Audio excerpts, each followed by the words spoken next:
Well, as restaurants across the metro area are beginning to open up, you may be looking for a bite to eat. Joining us now is Times Picayune New Orleans Advocate writer Ian Mcnulty with what places are open right now. Ian, thank you so much for joining us. Thanks for all your work. I know you all have been grinding it extremely hard for your community over the last few days. It's much appreciated by all of us. Oh, thanks. Trying to look, keep I've been hitting informed. the road. Absolutely. I've been trying to keep people informed on the food front too. Great. And not surprisingly, but amazingly, many restaurants have found a way to get cooking again. Now, I say get cooking again rather than get open, because most restaurants that you're going to find are not open in any conventional sense, right? They're not serving staff. They don't have, most of them don't have electricity.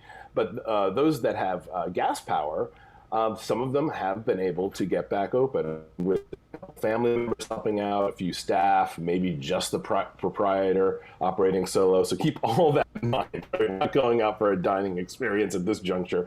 We are simply finding ways to support restaurants that are back open to help get this community going again. And Sheba, it changes.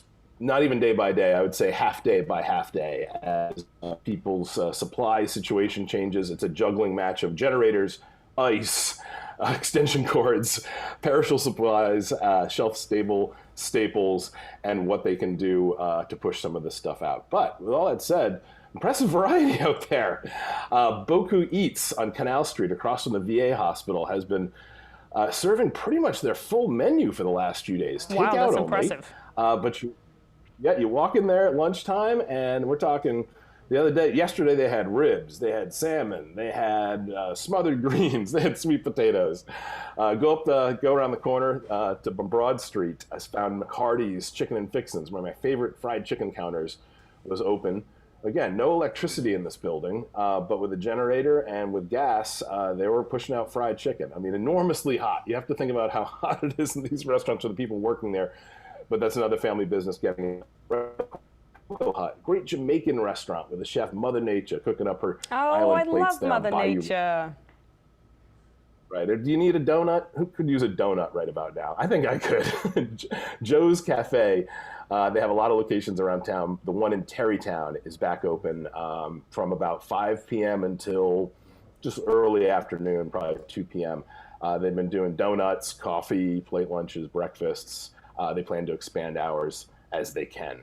So, a lot of this is touch and go, Sheba. A lot of it changes, like I say, with we wake up to family by family, business by business. But people are out there cooking. If you want to keep it, I'm posting as much as I can on my social media. That's Instagram or Twitter. It's Ian Mcnulty, NOLA. Look me up on there, and I've been doing updates throughout the day as I see stuff, as I talk to people. Those social media updates are so helpful right now. I've also been seeing a lot of restaurants post, listen, we don't have the power to cook the food, but we're giving it away. I think I saw a post from Mofo doing this for a couple of days. Have you seen a lot of that? Yes, it's been a race against the clock because restaurants have these vast inventories that are they can only keep cold for so long on generator power.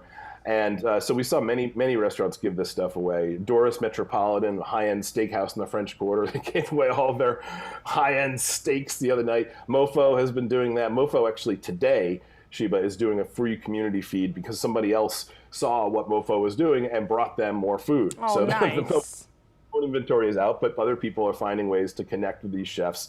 And that's an incredible thing because the restaurants are so hard pressed by all this, and yet, because they have some expertise, because they have the the contacts in the food community, sure, they are still doing these fonts of relief. And a big one, Sheba, is down at the Howling Wolf Music Club on South Peters and St. Joseph, and that is a real hub for many restaurants and distributors and others who have been pouring resources into there to provide community meals. So they're out on the sidewalk with smokers, with seafood boiling pots, with gumbo pots, making thousands of meals a day.